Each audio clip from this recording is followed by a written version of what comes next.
اعوذ باللہ من الشیطان الرجیم بسم اللہ الرحمن الرحیم۔ محترم حضرت مولانا خالد سیف اللہ رحمانی صاحب، صدر all India Muslim personal law board, شہنشین پر تشریف فرما معزز مشائخین نظام، علماء کرام اور ہمارے وطن عزیز کے نمائندہ مسلم آرگنائزیشنز کے تمام ذمہ دار، میری عزت ماں اور بہنوں، محترم حاضرین اکرام، ہم اور آپ نے ماشاءاللہ بہترین بصیرت افروز خطابات کو سنا۔ میں صرف دو تین باتیں آپ کے سامنے رکھ کر اپنی بات کو مکمل کر لوں گا۔ بی جے پی نے ایک 16 پیجز کا ایک بکلیٹ نکالا ہے اور ایک 4 پیجز کا پامفلیٹ نکالا ہے، تو میں کوشش کروں گا کہ اس بکلیٹ کا اور یہ 4 پیجز کا ہم پورا اچھی طریقے سے، حلال طریقے سے پوسٹ مارٹم کر سکیں۔ تو اس میں بی جے پی نے اس 16 پیج کے بکلیٹ میں لکھا ہے کہ 70% وقف کی جائیدادوں پر قبضہ ہو چکا ہے۔ تو ہم بھارت کے وزیر اعظم سے پوچھنا چاہتے ہیں، جب آپ اس بات کا اقرار کر رہے ہیں کہ 70% وقف کی جائیداد پر قبضہ ہو چکا ہے، تو آپ ان جائیدادوں پر جو لوگ قابض ہیں ان کو آپ مالک بنا رہے ہیں لمیٹیشن ایکٹ لگا کر۔ 70% اگر پراپرٹیز پر جو لوگ قابض ہیں، لمیٹیشن ایکٹ کے اپلیکیشن پر جو اپلائی ہو چکا ہے، اور مجھے یقین ہے کہ کئی ریاستوں میں ان کو میوٹیشن کروا کے ان کو مالک بھی بنا دیا گیا ہوگا، تو یہ قانون نریندر مودی وقف کو بچانے کے لیے نہیں لائے ہیں، وقف کے قابض لینڈ گرابروں کو مالک بنانے کے لائے ہیں۔ دوسرا، انہوں نے یہ کہا کہ پورے مسلم سماج کی تائید حاصل ہے۔ میں ان سے پوچھنا چاہتا ہوں، جو آپ کے ساتھ میں میر جعفر، میر صادق نہیں ٹھہرے، آپ کے سامنے ابو جہل، ابو لہب، یزید کھڑے ہوئے ہیں اور وقت کے فرعون کے ساتھ کھڑے ہوئے لوگ۔ یہ میں اور محب اللہ صاحب، ہم لوگ پارلیمنٹ کی کمیٹی کے رکن تھے۔ کشمیر سے میر وائز صاحب آئے اور کنیا کماری تک جتنے مسلم تنظیمیں ہیں، چاہے وہ جمعیت العلماء ہو، جماعت اسلامی ہو، اور بریلوی طبقے کے جمعیت المشائخ ہوں، اور جو شیعہ کے جتنے اوریجنل اور جنیون تنظیمیں ہیں، وہ سب اس بل کی مخالفت کی، حتیٰ کہ بوری جماعت کے شیعوں نے بھی اس کی مخالفت کی۔ ہم پوچھنا چاہ رہے ہیں وزیر اعظم سے کہ آخر یہ کون سے لوگ ہیں جو آپ کے اس کالے قانون کی تائید کر رہے ہیں؟ بھارت کے 18-19 کروڑ مسلمانوں نے اس قانون کو مسترد کیا ہے۔ وزیر اعظم، ہم اس قانون کو قبول نہیں کرنے والے ہیں، یہ کالا قانون ہے جو ہمارے آئین کے فنڈامنٹل رائٹس کے خلاف ہے۔ دوسرا، نریندر مودی نے اپنے اس بکلیٹ میں لکھا کہ مسلمانوں میں 31% غربت ہے۔ ہم وزیر اعظم سے یہ بولنا چاہ رہے ہیں کہ یہ غربت اس لیے کیونکہ پرستی ہے، آپ نفرت کرتے ہیں مسلمانوں سے۔ نریندر مودی ماشاءاللہ آپ سعودی عرب گئے ہیں تو وہاں پر محمد بن سلمان سے یا حبیبی بول کے ملیں گے، اور بھارت میں آ کر بولیں گے کہ ان کو کپڑے دیکھ کر پہچانو۔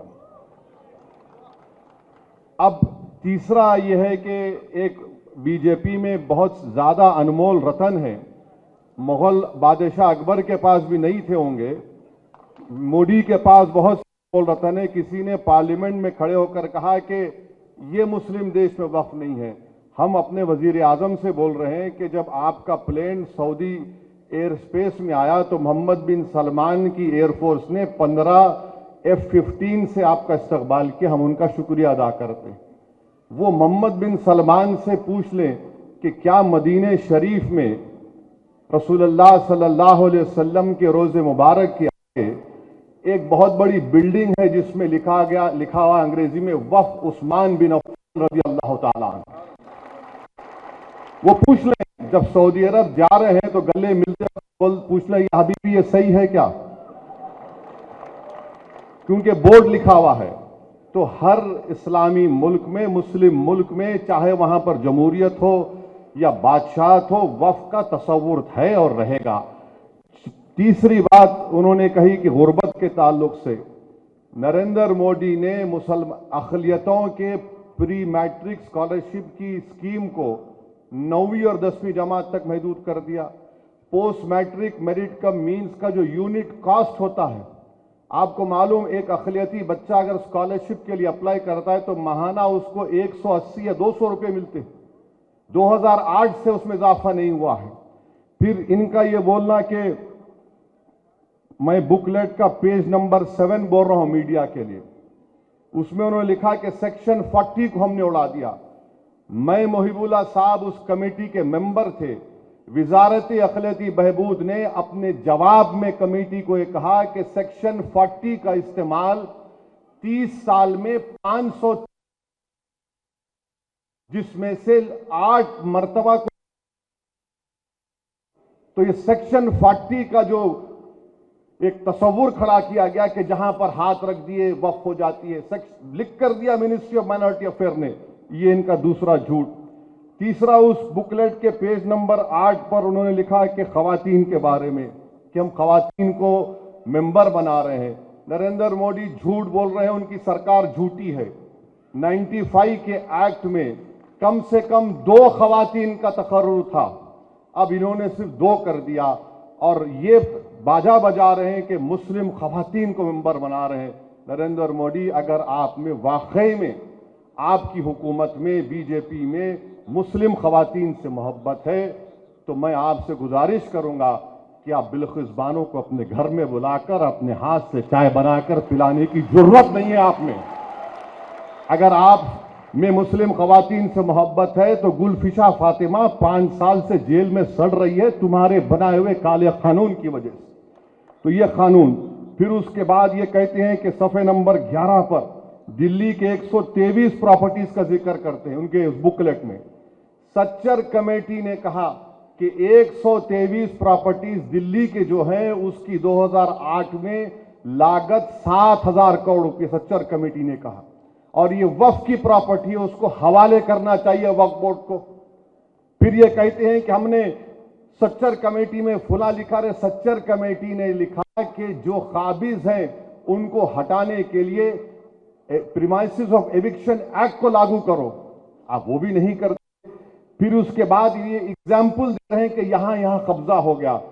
कर्नाटका में 2, चेन्नई में 1, पूना में 1, लखनऊ में 1, अहमदाबाद में 1, मीरठ में 1, आसाम में 1, कलकत्ता में 1, यानी 14 लाख एकड़ प्रॉपर्टीज जो वक्फ बोर्ड की है। इन लोगों को इतनी तौफीक हुई कि सिर्फ 9 मिसाल दे सकते हैं आप, और हम आपके 11 साल के कारनामों की 1000 फहरिस्त रख सकते हैं जो अवामी दुश्मन थे।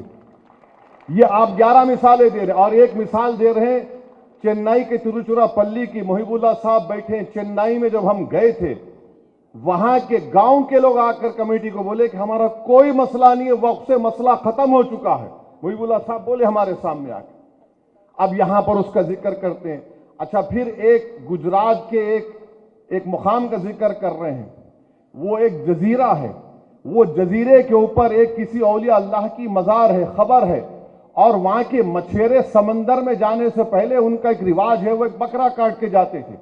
हुआ ये कि जब मुंबई में हमला हुआ तो अजमल कसब जो पाकिस्तान से जालिम दहशतगर्द आकर हिंदुस्तानियों का खून किए, वो उस जजीरे पर रुक गए।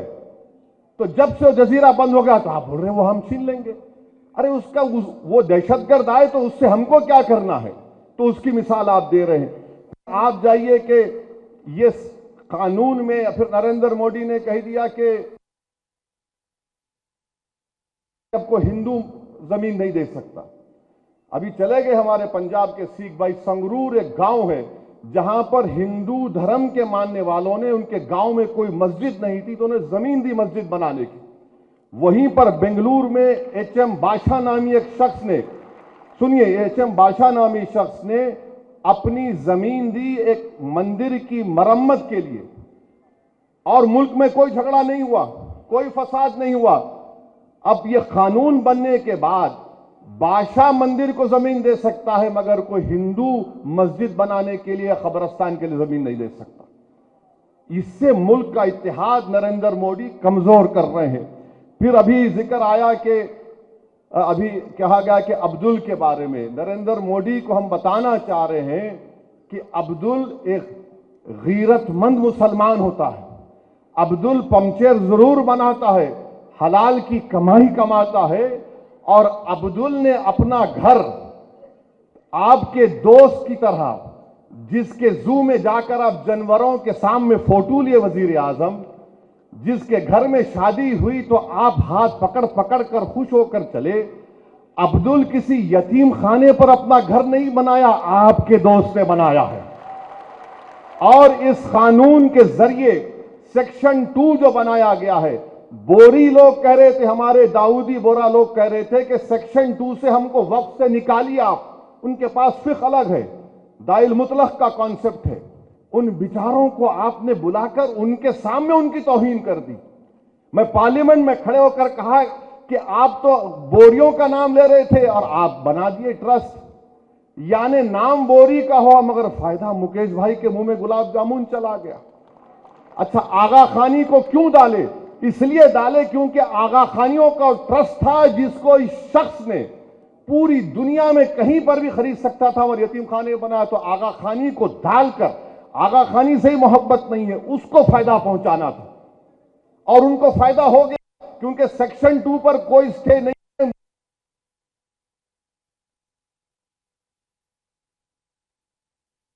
मोदी, अब्दुल आपका एक और दोस्त है जिसके पास पूरे एयरपोर्ट हैं, पोर्ट हैं, अब्दुल के पास तो कुछ भी नहीं है। आप तो कहते हैं गरीबी है, तो अब्दुल गरीब इसलिए है क्योंकि बुलडोजर तुम्हारे। अब्दुल के पास गरीबी इसलिए है कि तुम उसकी बेटी को जेल में डालते हो। अब्दुल गरीब इसलिए है कि तुमने एनकाउंटर किया। अब्दुल गरीब इसलिए है कि तुमने अब्दुल गरीब इसलिए है क्योंकि मुंबई में वहां पर इंसानियत का कत्लेआम हुआ, हाशिमपुरा हुआ, नेल्ली हुआ, और 2020 का मुंबई हुआ, इसीलिए अब्दुल गरीब है। आपने क्या किया अब्दुल के लिए? आप सिर्फ ड्रामा कंपनी, बल्कि हिंदुस्तान के सबसे बड़े बैनुल अक़वामी अगर कोई पिक्चर बनाई जाएगी तो उसमें एक्टिंग के लिए मोदी जी को लेना चाहिए। और फिर आप बार बार आपने ये कह दिया इस बुकलेट में, पैम्फलेट में, झूठ का पलिंदा है ये पैम्फलेट बोल रहे हैं ना मुसलमानों के लिए। अच्छा, क्या कह रहे हैं कि आपने क्यों नुमाइंदगी दी उन सब लोगों को वक्फ बोर्ड में? तो बोलते हैं कि जो छोटे छोटे तबके उनको सबको मिलना चाहिए। आप बताओ आईबी में कितने मुसलमान है? एक मोहतरमा खाली आईबी में, एक साहब थे उनको निकाल दिया गया, तो आईबी में रखो ना आप। अब बोलेंगे देखो ओवैसी देश की सिक्योरिटी के बारे में सियासत कर रहा है। तुम मेरी मस्जिद के नाम पे सियासत करोगे, तुम मेरी ईमान पे हमला करोगे, तुम मेरी हर चीज पे हमला करोगे, तो मैं सवाल नहीं करूंगा अपने वजीर आजम से। तो आप भी दो ना हिस्सा हमको। तो मेरे अजीज दोस्तों और बुजुर्गों, फिर ये 5 साल का लुजूम, ये 5 साल का लुजूम हम वजीर आजम से पूछना चाहते हैं। ये 5 साल का लुजूम सिर्फ इस्लाम कबूल करने वालों के लिए नहीं है। कल अगर आप भी वक्फ करने जाएंगे तो बोलेंगे आप प्रैक्टिसिंग है या नहीं। ये गलत फहमी मुसलमानों में कि नहीं, जो मुसलाम कबूल किया उसको प्रैक्टिस नहीं। जो पैदाइशी मुसलमान है उससे भी पूछा जाएगा जनाब आप प्रैक्टिसिंग है, क्या करेंगे आप? हम भारत के वजीर आजम से पूछते कि माशाल्लाह आप अपने मजहब के मुताबिक, अपने धर्म के मुताबिक हर मंदिर में जाते हैं, मगर क्या कोई आपसे पूछता है कि आप प्रैक्टिसिंग है? तो फिर मुझसे किस बुनियाद पर प्रैक्टिसिंग पूछा जा रहा है? बताइए आप, किस बुनियाद पर मुझसे पूछा जा रहा है? किसी से पूछा नहीं जाएगा, हमसे पूछा जाएगा ये कन्वर्ट हो या ना हो। उसमें लफ्ज, अच्छा उसमें कॉन्ट्रावेंस लिखा गया, अगर उसमें कोई गलती रहेगी तो आप वो भी निकाल लेंगे। तो जितना ये कानून बनाया गया है ये सिर्फ वक्फ की जायदादों को बर्बाद करने के लिए। और उत्तर प्रदेश कौशाम्बी में मीडिया ने रिपोर्ट किया कि 58 एकड़ वक्फ की जायदाद गवर्नमेंट प्रॉपर्टी के नाम पर रजिस्टर कर ली गई, गवर्नमेंट प्रॉपर्टी के नाम पर रजिस्टर कर ली गई। تو میرے عزیز دوستوں اور بزرگوں، میری عزتدار اور ماں اور بہنوں، آل انڈیا مسلم پرسنل لا بورڈ کا یہ جو پروگرام ہے، آپ سے ہم گزارش کرتے ہیں کہ پورے ملک میں آپ اس کا ساتھ دیجئے، اور یہ جو ابو لہب، ابو جہل اور ہمارے اب اس قانون میں کہا گیا کہ آپ اورلی کسی کو متولی نہیں بنا سکتے۔ یہ جو لوگ مودی کی تائید کر رہے ہیں، میں ذمہ داری کے ساتھ کہہ رہا ہوں، حضرت سلیم چشتی رحمت اللہ علیہ کی درگاہ میں کسی ایک شخص کو وہاں کا مرشد بنایا گیا۔ اگر میں اردو میں مرشد بولوں تو اس کا الگ معنی نکلا۔ مجھے بھی انویٹیشن بھیجا دیے کہ نہیں معلوم کیوں بھیجائے مجھے۔ تو کیا ہوا دیکھیے، اگر وہ قانون پاس ہونے سے پہلے بناتے، محب اللہ صاحب آپ بھی گئے تھے شاید دعوت میں ان کے پاس، ان کی جو انہوں بن گئے گدی نشین جو بن گئے انہوں، خیر وہ الگ بات ہے کہ صوفی اور کوفی کون ہے۔ مجھے صوفیزم کے بارے میں جنید بغدادی نے کہا وہی صوفی ہو سکتا ہے جو دنیا میں مر گیا اور اللہ کے لیے زندہ ہے۔ یہ لوگ کیا کر رہے ہیں؟ یہ مودی کے لیے زندہ ہے کیونکہ ان کے پپا ہیں وہ۔ تو وہاں پر یہ اب انہوں نے اپنے بیٹے کو متولی جانشین بنا دیا، تو قانون اب بن گیا، بنا کے دکھاؤ، آپ نہیں بنا سکتے۔ تو یہ لوگ ایک تماشا کر رہے ہیں، اور جتنے ٹی وی چینل پر ان تمام جوکروں کو لا کے بٹھا رہے ہیں، یہ تمام کے تمام ایک سیکشن ہم کو بتا دو جو وقف بورڈ کی 70% زمین پر قابض ہے، اس کو حاصل کر لیا جائے گا۔ بتاؤ ہم کو، آپ کوئی نہیں بتا سکتے۔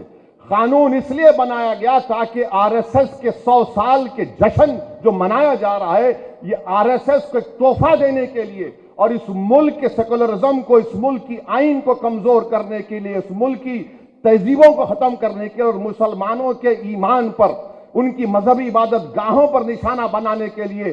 اور میں کل جواد صاحب کو فون کر کے بتایا ہوں کہ سیکشن 3D پارلیمنٹ میں اس پر کوئی بات ہی نہیں کیا۔ میں نے کہا کہ 100 ASI کے پورے پروٹیکٹڈ مانیومنٹ چلے جائیں گے، دلی کے 180 ASI کے مانیومنٹ سے وقف کی جائیداد نہیں رہیں گے، اب وہ نکل گئے ہمارے ہاتھ سے۔ ایویکیو پراپرٹی ایکٹ ہمارے ہاتھ سے نکل گئی، جو پنجاب ہریانہ میں ہزاروں ایکڑ زمین ہے سب ہمارے ہاتھ سے نکل گئی۔ تو یہ لڑائی لڑنا ہے تاکہ جب مورخ یہ تاریخ لکھے گا آج سے 100 سال کے بعد، تو وہ لکھے گا کہ ہاں 2025 میں ایسے مرد جاہد اور ایسی ہماری بہنیں اٹھ کھڑی ہوئی، اللہ ہے اس کی حفاظت کے لیے انہوں نے جدوجہد کی، اور انہیں اس کو اللہ ہم کو کامیاب کرے گا۔ پیچھے ہٹنے کا سوال نہیں ہے۔ جب تک قانون واپس نہیں لیا جاتا ہم لڑتے رہیں گے۔ ہم عدالت میں بھی قانونی کارروائی چل رہی ہے، مگر جو سیکشن پر سٹے نہیں ہوا ہے، ہم تو پراپرٹی روز اس کو کھو رہے ہیں۔ میں شکر گزار ہوں صدر محترم کا، ہم نے تو الحمدللہ حیدرآباد میں کامیاب احتجاج کیا۔ ہم امید کرتے ہیں کہ دیش کے کونے کونے میں ہزاروں نہیں بلکہ لاکھوں کی تعداد میں ہندو، مسلمان، سکھ، عیسائی سب آئیں گے۔ یہ آئین کو بچانا ہے، بھارت کی طاقت، اس کی خوبصورتی بھائی چارگی ہے، اس کو بچانا ہے۔ آئیے ہم سب مل کر اس کالے قانون کو شکست دیں۔ وآخر دعوانا الحمدللہ رب العالمین۔